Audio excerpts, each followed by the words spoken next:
Hello and welcome to Because Growth Matters, the podcast for sales professionals, business leaders, and growth-driven teams. I'm your host, Daniel Robus, and we're rethinking how we lead, coach, and grow in today's fast-changing sales landscape.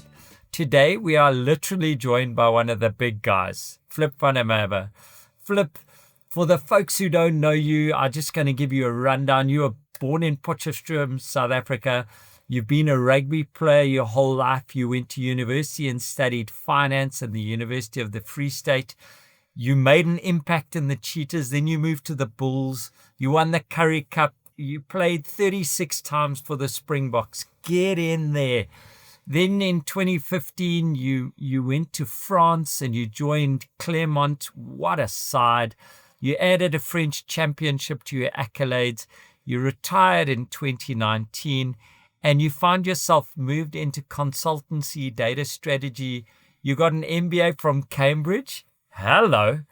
And then you moved back to the field in 2019, even playing the varsity match between Cambridge and Oxford. That is so cool. And in 2024, you found yourself in executive leadership on Boris Olympic, helping them go through some changes and restructure. You've remained on their board. It seems like you've kind of moved from elite sportsman into a global exec quite easily. Flip, you've got a powerful lens on transitions, resilience, and reinvention, and now you're about to get ready for the half Ironman. Welcome to us today. Thank you very much, Daniel. What an introduction, and thank you very much for making the time to chat with me. You know, Flip, I'm sitting in Johannesburg and just looking at your journey. France seems to have just embraced you, but now you're there and you're creating roots.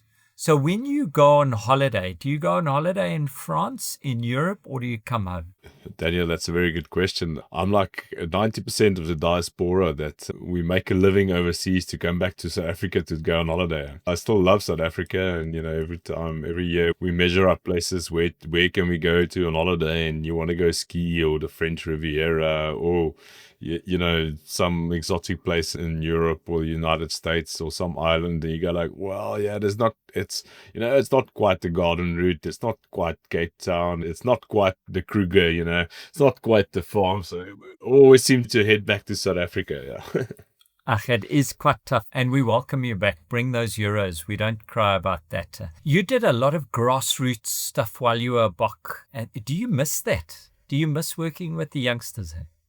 I do a lot. I often tell people around here, the thing that I miss the most when living in France is your ability to make a difference. You don't have that impact that you can have in South Africa in someone's life in terms of education, because everything is much controlled by the state and everything is very much in place. You don't often get that opportunity to help people out as you would very much like to. I had wonderful opportunities, and thanks to the education I had, maybe not the education, but the people, the teachers I crossed, from my days in Kimberley and Bloemfontein, etc. The teachers I came across my road, it's very much thanks to them that I am, that I could become a Springbok one day and follow a good educational and academic path as well. Alongside that, just basic principles of hard work and good manners and Jani and Dankie, so it's a very important part that we can give back to South Africa, and that we also have a massive opportunity to do that, to help the education system. And currently that's a bit in dire straits in South Africa, because we're known all over the world for the very good resources that we export in terms of intelligence that are all over the world.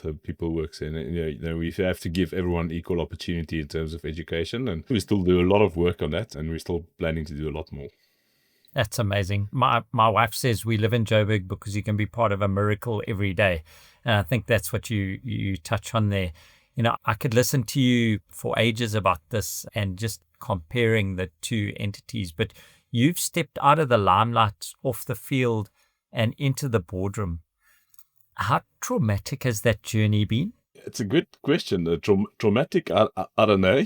We can look at the definition of trauma. I don't think I want to classify retiring from professional rugby as traumatic, because you're very lucky to step into that. It's as much a chosen path as it is that you are very lucky to be there.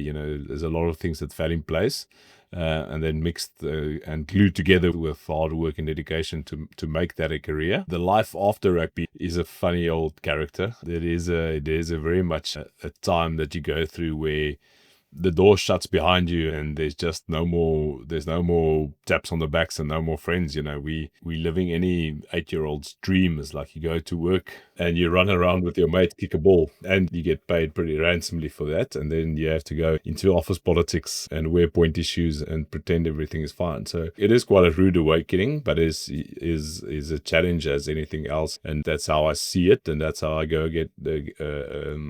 about my day every day is see the challenge for the size that it is, and then break it down in achievable parts and go forward. So there's a lot of things that we learned from rugby that I can apply today in the boardroom and about, and then translating as to what real performance looks like and where we need to get to as a company. That's awesome.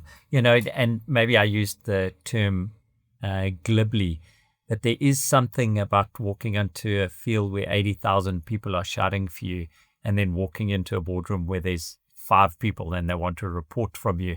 That must have been quite a change for you. Was it hard when you're at the top of your game, when you're pulling in that greener gold, or even when you move to Europe and you're playing in France, to keep focus on what comes next? Did you have a mentor or someone guiding you into thinking that business is the next logical step, or was that yourself that you did that? It is incredibly hard because we are human after all. So we are not made to focus on the long term. We focus short term. That's why 98% of people struggle to save money for one day. We all focus on what's going to happen tomorrow. So same happens with a rugby player. Is you get into a cycle where you have a game every weekend, and that's the most important thing. And you have a training that you have to go through, and you have a bench press or a medical or a family issue, and so life kicks on. And so thinking about the life after rugby is sometimes get a bit distorted, especially because the glim and the glamour that comes around with it. You don't want to stop. You always lie to yourself and say, I'll be able to play forever. I was very lucky to have very great mentors, and still do. They still are alongside me most of the days, and guiding me in decision making, and giving me a glimpse of what the real world looks like.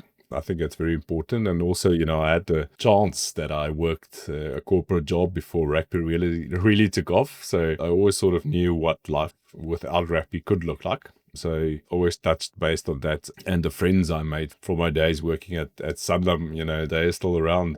And for them, I was just a big jocker playing rugby every now and then had to still self-finance in the week, So it's good to have people like that around you to keep you honest and to keep you humble. Yeah, keeping grounded, that's such an important thing. And these mentors, these older figures, did you choose them? Did they choose you, or and what would you advise a younger exec that's moving in kind of your footsteps?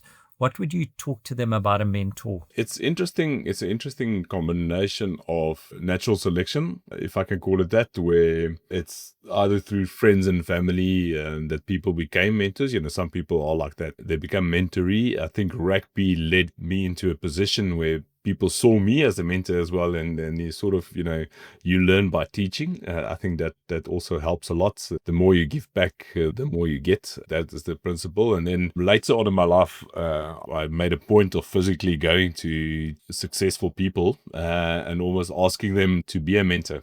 You have to be very precise, and you have to be sure that you can still add value to them as well, because you're costing them their time. But it's all we on this earth for a certain amount of time, and you have to learn as much as you can during that time. So I approached some people, and my sort of what you may call it, the business coach today, she's still around, and she still guides me through the good and difficult times. Ask and you shall receive. I like that. That's really cool. Trust, execution, and accountability.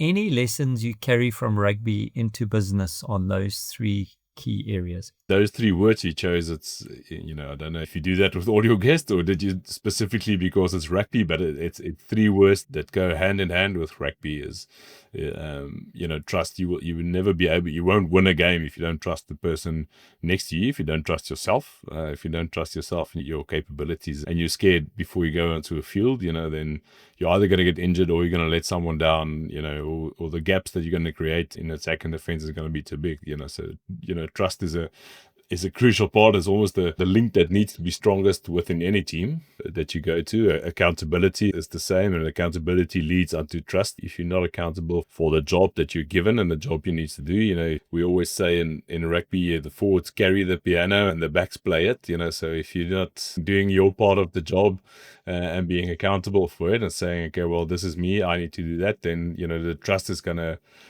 is going to fail. And then on the execution side, and that's something I learned today in my day-to-day job a lot more, is how important execution is. You can have the best business offer in the world, but if your execution doesn't deliver, then it doesn't matter. Sport is easy. We see execution on the scoreboard. You can also see, we've had that example, unfortunately, this weekend that, if you don't execute 100%, if you only execute 80%, the difference between 80 and 100% is enormous, so in sport, fortunately, like the Springboks, you get another opportunity to deliver again and execute again and rebuild that trust. Often in the business world, you get only half an opportunity to deliver on that execution. And if you don't deliver, then trust is broken completely. So 3 very important words, three words that I can actually, I can print and put in my office here. I think the accountability and the execution, that they're the ones that build on the trust, and the trust is the most important link.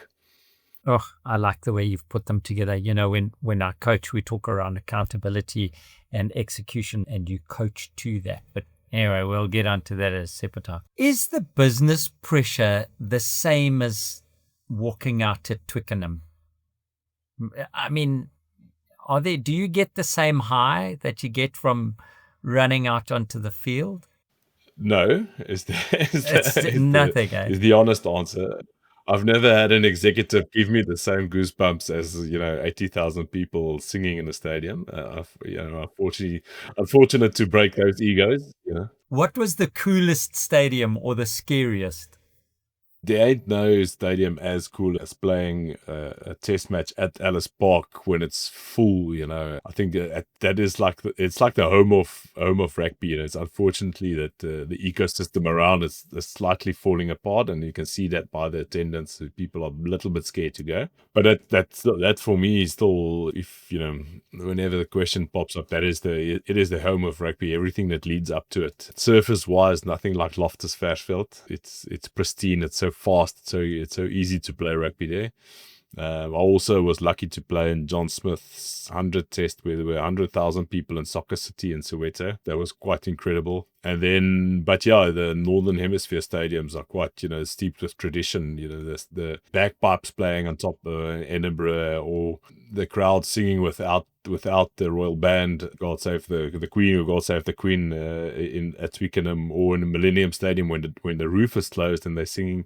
The Welsh people love to sing, and when they sing and the roof is closed, that's quite spectacular, and gives them a little edge, much more than an edge than a hardcore so would give. But we've been lucky to play in some incredible stadiums, but for me, nothing like playing at home. Yeah, and when we watch, and you watch the European games, the stadiums that are so small and you're so close, and the crowds there, that's also very exciting for me.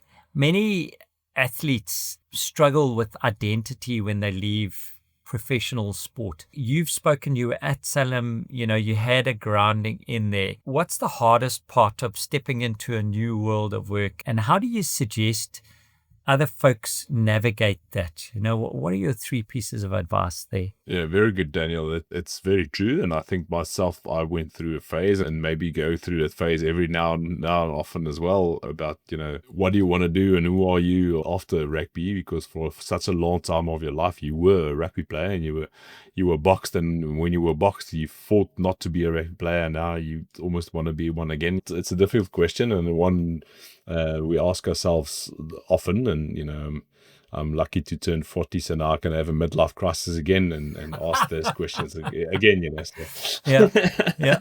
Instead of going to buy a Harley and a boat, I entered an Ironman, so it's almost Get in the same there. type of thing. In terms of advice, is we should always, the life of the rugby is such a small part of your life. Even the guys now that are incredibly fortunate, guys like Etzebeth and Paul that has played international rugby almost from 18, 19, 20 years old, it's going to be 15 or 16 years of their life.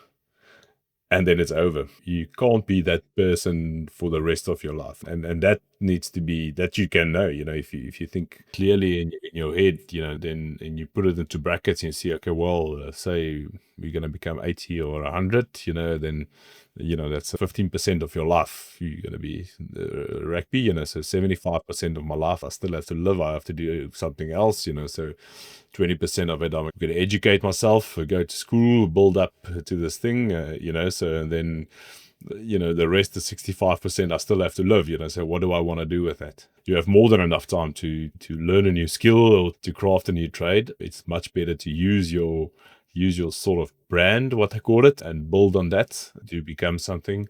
You do have a lot of time to study when you're a rugby player, because when you recover, you have to sit or lie down, and recover. So rather than being on social media or playing games, you can slightly start building things, learning the trade, internships. I think that it's a bit of a shame that labor laws have become so intense that you can't just walk up to a company and say, hey, listen, my name is Piet Pompies, I play a little bit of rugby, I've got 10 years left, I would like to learn your business from inside and out to work here one day and add value. Because the other side, unfortunately, is when you stop playing rugby, you are unemployable, you are almost middle-aged, you've got a lot of leadership experience. You don't have the skill that the same person as of your age that has worked, say, in finance. You don't have the same Excel skills, but you've got a lot of value to add. So, but breaking that value down and actually being able to apply it somewhere and add it to a business so that, both can see the value and that someone can give you a check and write your name on it and sign it. That's the most difficult part, because for so long you've known what to do, trade, and to get that leadership skills and to get that hard work and dedication and perseverance and all that things into, applying it in a job, will it be sales or engineering or public speaking or motivation, that's a whole nother ball game. So there's a lot of thinking that needs to go into that. And I think there's a massive gap in that market as well as into the guidance of to how we can help rugby players guide the transition more smoothly.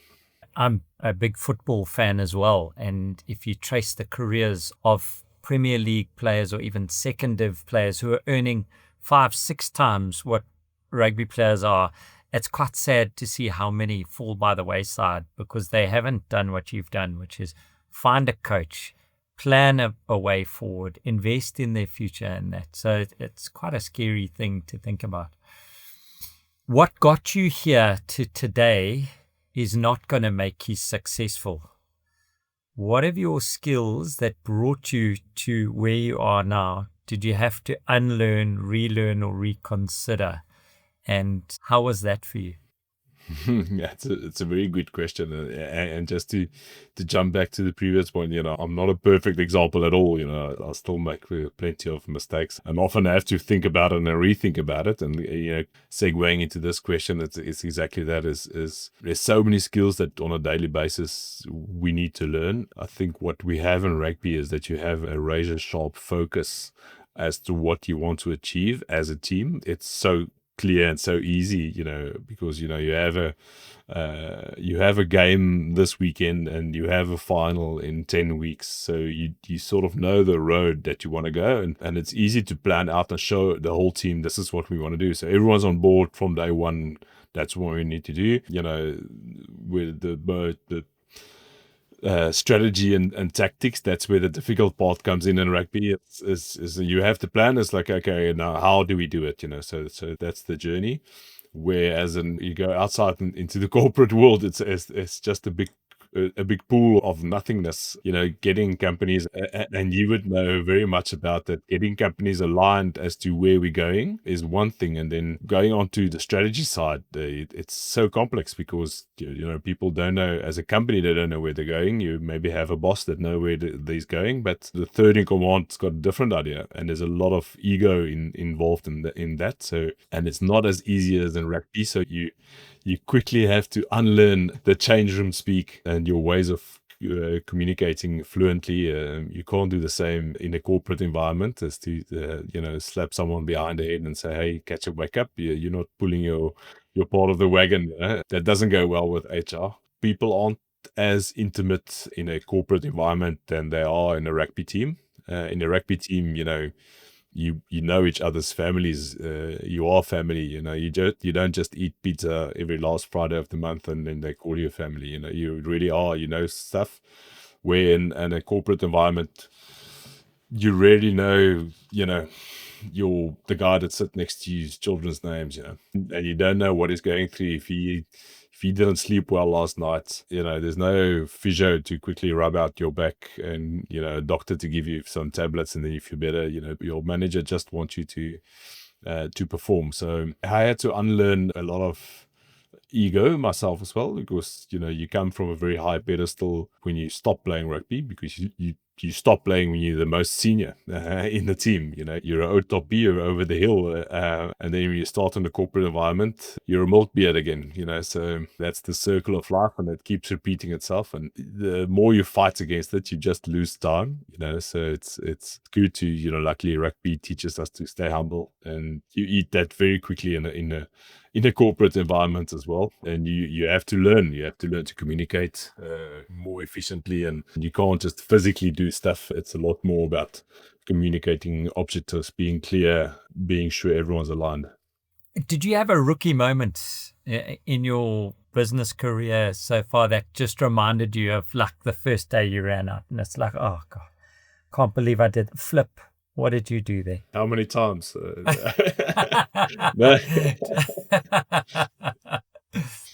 No, I definitely, I had plenty. I had plenty of rookie moments. I can remember in my very first year working as a strategy consultant, and I was having to pitch the strategy against some very big, top 4 strategy consultancies, so, and as I was chatting to the executives, I could just see they knew in their eyes, they knew I had no idea what I was speaking about, so it's a very bitter pill to swallow, but, I'm South African at heart. I've got zero ego, so I'm open to say, okay, when I can't do something, and I'll stick my hand up and that's probably the most embarrassing moments, is when you go in and try and do something that you're not capable of and not admitting it. Your ego is getting in the way. So it's much better to ask for help if you're within the right team. Also, the consulting world can be very unforgivable. If you ask for help, you're out. It does seem like that, doesn't it? It's just a pretty cutthroat place to be, but I guess people are paying for results. They're not paying to grow you. It's quite an interesting one when you look at these chosen careers. Wouldn't it have been easier for you to have just stayed on the rugby path and done TV interviews and got into coaching? Why did you choose corporate? It's a yes and no. As I said earlier, we spend how many years at school and then at university and get all the degrees and then study again, and just to go out and use it as a commentator, I don't think was my calling, and didn't think that's where I would have made the most impact. And also, I don't think I'm as good as the guys doing it. Actually, I was did the interview the other day. If you do it with professionals, you just see the difference between me and them. So it wasn't necessarily my calling. I still love rugby, and the more you try and get away from it, the more it drags you back in terms of administration and giving back. And I coached the little young ones here as well. That's much better to give back to than to make a job out of it. I think I've given my pound of flesh to rugby. Now that I have 2 very young boys, I like to spend weekends at home and not have someone accidentally jump on my knees by chance. So I wanted to I think most of all show myself that the years of academic vigor that I spent wasn't for nothing, and that I've got something to offer, especially on the data strategy side. It's something that's becoming more and more evident that people need it, especially with the onslaught of the AI generation. It's becoming more so. I'm seeing validation in the market, although it's, when I started 2019, it was a little bit slow. Everyone didn't really understand it. So it's getting there, and it's good. It's a satisfying exercise to exercise your brain as well. And as I said, I have to eventually move away from rugby and grow another skill so that I can give back to rugby in another sense. Awesome. I love that. I'm going to ask you a couple more questions and then we're going to let you go. You've already given me so much. Thank you. This new chapter of your life, you're family oriented, you're grounded, you're working, you're exec. What gives you the same buzz now as running onto the pitch once did? It's a very difficult question because it's worlds that's so far apart, and you don't want to take one buzz away from another one, but because it is really special when you can run in front of a full stadium. There's never a time in your life, even if you present to the JSE top 40 executives a pitch and everyone says yes at the same time, I think you're going to feel the same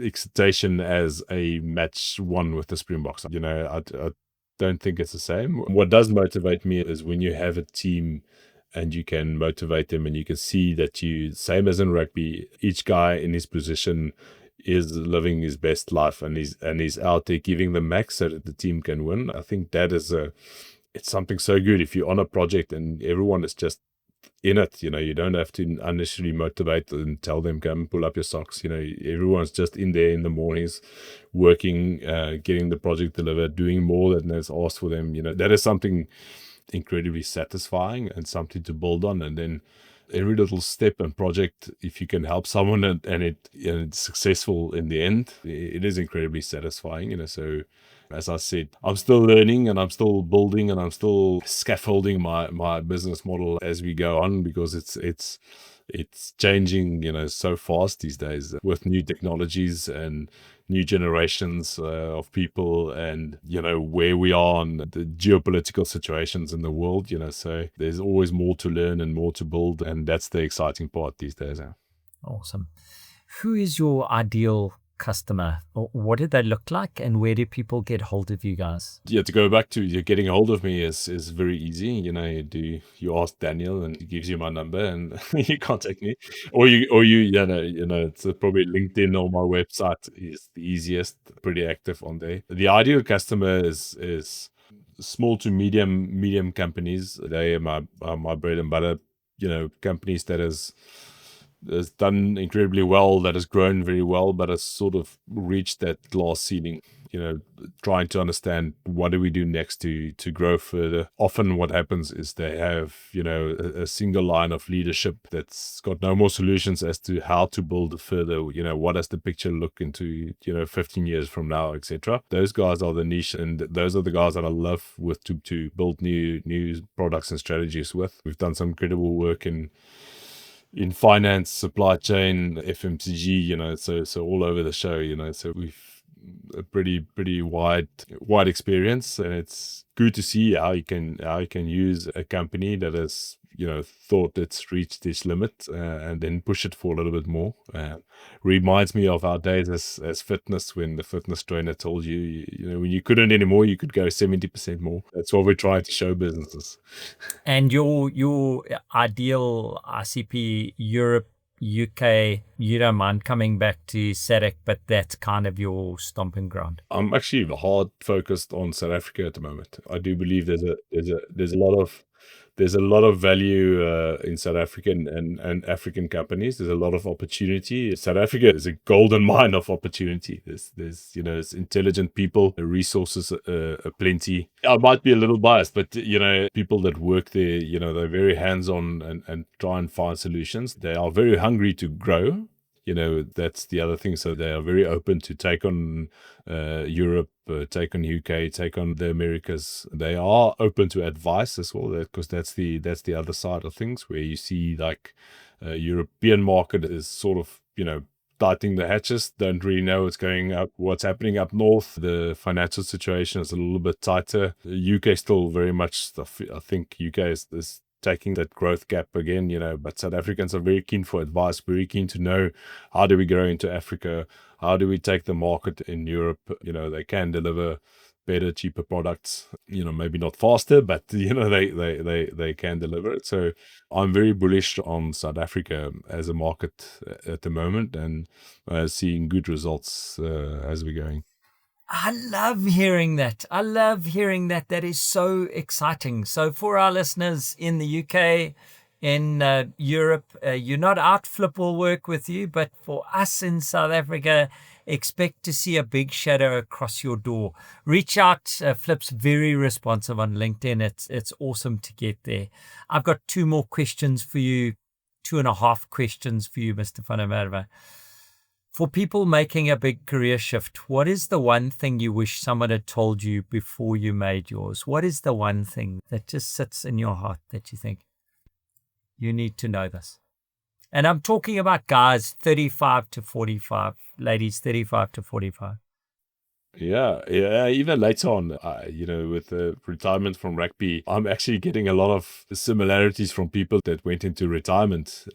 Speaking to a good friend the other day, at 65, and he said that the most difficult thing was the last 30 years of his life, he's had a secretary, did everything from book flights to holidays to take notes, emails, and everything. Now you have to do everything on your own, so there's a lot of things to take in. But you actually mentioned one of the biggest lessons, ask and you shall receive. I think that's be curious about the world. So ask questions, trying to find a niche. You don't have to know what you're going to do after rugby. It's not a given. It's not everyone. You don't wake up one morning and say, okay, well, I'm going to become a hedge fund trader. It's a movable object, so try and discover, try and get as much information as you can about a certain subject that interests you. You will probably find someone in your team or someone in your friends circle that does the same thing.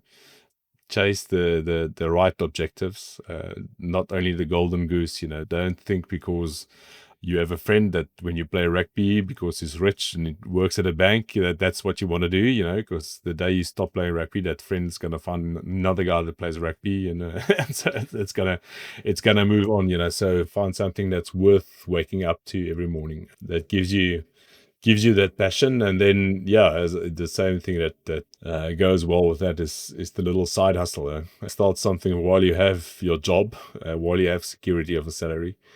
Start something small and see if it's got scalability. I think that's the easiest path towards a business. Yeah. That's such good advice. Then, we talk about the 1% factor, that one thing that makes everything else easier or no longer relevant. What's the one thing, the 1% that makes you extra special in business and life today, that you see and you're just like, guys, why aren't you doing this? Well, you're asking an Afrikaans rugby player, so it's very difficult to say why we are better deep. than We're digging. Yeah. We're digging. Yeah.